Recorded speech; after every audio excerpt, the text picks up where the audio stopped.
Is there a new nuclear threat alert in the Pacific as Xi Jinping's submarine force appears to get deadlier, raising fresh questions about how far China can now reach under the sea?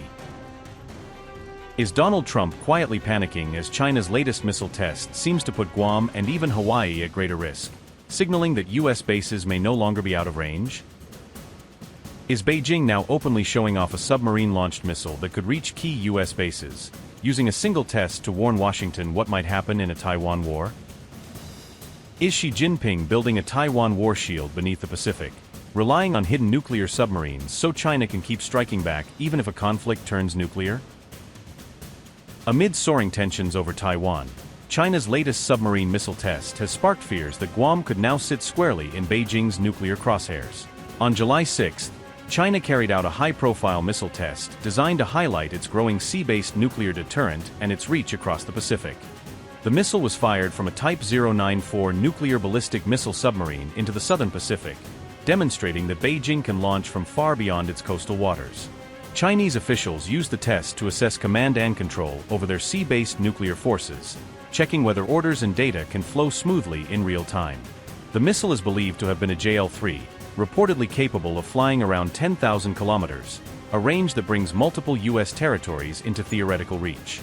The JL-3 can reportedly carry multiple warheads on long-range missions, allowing a single launch to threaten several targets or overwhelm missile defenses. Together, these details have raised fresh fears that China could credibly threaten Guam and even Hawaii with submarine-launched missiles in a future crisis. Security scholar Colin Coe said, and I quote, "There are still challenges ahead, but it would seem they are getting close to an operational strike capability here. They are probably trying to demonstrate that even if they can't get into a position to hit the continental U.S., they could still target Guam and Hawaii." Unquote.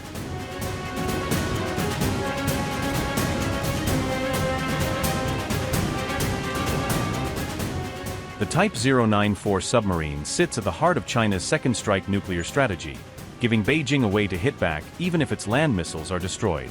This platform is built to retaliate from the deep ocean, even if enemy forces wipe out China's land-based nuclear missiles in a first strike. Analysts say hidden submarines like these are vital to modern deterrence, because no rival can ever be sure where they are or what they are targeting. The Type 094 is a nuclear-powered ballistic missile submarine, built to stay submerged for long periods while carrying strategic weapons. It forms a core part of China's sea-based nuclear deterrent, complementing land and air-launched missile forces. The boats are believed to carry JL-3 ballistic missiles, the same class now being tested for very long-range strikes. By hiding at sea, the Type 094 supports China's second strike capability, ensuring it can respond even after suffering a devastating first blow. The submarines typically operate out of China's Hainan Island base, giving them quick access to the deeper waters of the Western Pacific. A successor class is already under development, suggesting Beijing plans to make its undersea nuclear fleet even quieter and more lethal in the years ahead.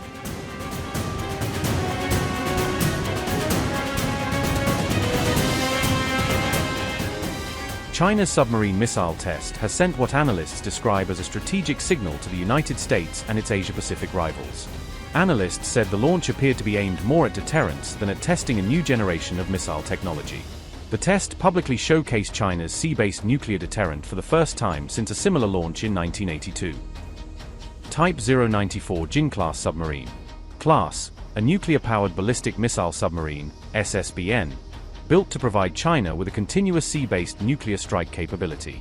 Displacement: estimated to displace around 11,000 tons while submerged, making it one of the largest vessels in the PLA Navy submarine fleet. Crew: operated by an estimated crew of 130 to 140 personnel, responsible for navigation, combat operations, and strategic missile systems. Strategic role: forms the backbone of China's sea-based nuclear deterrent, supporting Beijing's second strike capability as part of its expanding nuclear triad.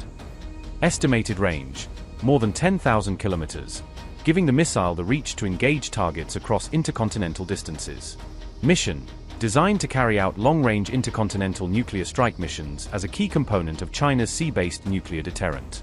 Reach: reportedly capable of reaching the US mainland from launch positions in Chinese waters, reducing the need for submarines to sail into the open Pacific. Significance: represents China's newest generation of submarine-launched ballistic missiles, significantly strengthening the credibility and survivability of its sea-based nuclear deterrent. The launch marked another significant step in Beijing's effort to build a fully operational and survivable nuclear triad. Zhao Tong said, and I quote, "This missile test appears to have been intended more for strategic signaling than for technical experimentation or operational development. Although China has long been understood to possess this capability, this marks its first public demonstration." Unquote. The United States said it tracked the missile test and again raised concerns about China's expanding nuclear capabilities.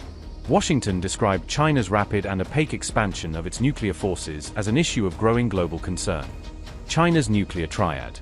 Land, intercontinental ballistic missiles capable of delivering long-range nuclear strikes against strategic targets across continents. Sea, ballistic missile submarines armed with JL-series submarine-launched ballistic missiles, providing a survivable sea-based nuclear deterrent. Nuclear-capable bombers equipped to carry air-launched ballistic missiles, adding flexibility to China's strategic strike options. Purpose: designed to ensure a credible second strike nuclear capability, allowing China to maintain deterrence even after potential first attack. Japan, Australia, and New Zealand also voiced concern after China's missile launch over the Pacific region. Beijing urged other countries not to overinterpret the test and defended its long-standing nuclear policy. Analysts said the launch could encourage US allies to increase defense spending and strengthen military coordination. Japanese analysts said the test would reinforce Tokyo's case for accelerating its military modernization plans. Experts said the launch underscored the broader trend of intensifying military competition across the Asia-Pacific region.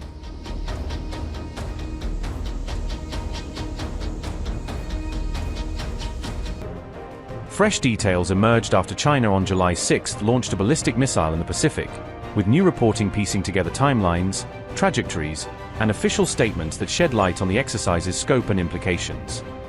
The type of missile is unconfirmed, but candidates include the JL-2 or the more modern JL-3 SLBMs, each of which would indicate different ranges and performance characteristics that analysts are using to narrow down the probable system tested.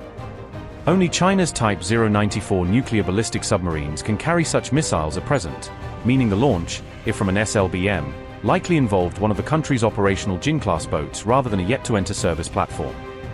China has at least 6 Type 094 boats, with reports of 2 more under construction, a fleet buildup that contributes to Beijing's emerging sea-based nuclear posture by increasing patrol and launch redundancy. A new Type 096 nuclear ballistic submarine is in development but not yet in service, and once operational it would likely field more advanced missiles and further expand the survivability and reach of China's undersea deterrent. The test highlights the ongoing expansion of China's nuclear arsenal and submarine forces, underscoring a deliberate effort to modernize and diversify delivery systems across sea, land, and air. The missile launch test also came amid growing tensions with Taiwan and the West, giving the exercise added geopolitical salience as actors interpret it through the lens of regional crisis dynamics. This comes weeks after she told Trump to stay away from Taiwan to protect China-US ties, and observers saw the timing as part of Beijing's broader campaign of signaling to deter external interference in cross-strait issues. An official Chinese Navy statement said a training dummy warhead landed in a set sea area, framing the launch as a controlled exercise focused on validating procedures rather than an operational strike. Beijing called the test part of routine annual training, saying it was not aimed at any nation and emphasizing the exercise's role in readiness and platform assessment. Fresh details of the missile launch were reported by the War Zone on July 7, which compiled open-source imagery, tracking data, and expert commentary to build a more complete picture of the event. Chinese authorities issued warning notices for possible launches from 2 regions, alerting maritime and aviation actors to planned activity and reducing risks to civilian traffic during the drills. The notices pointed to the northern South China Sea and the Yellow Sea as launch areas, suggesting multiple potential launch corridors and complicating immediate attribution until telemetry and tracking data are reconciled. The warhead appeared to have splashed down west of the Solomon Islands in the Pacific, a likely planned impact area consistent with long-range test profiles and the need to avoid populated shipping lanes.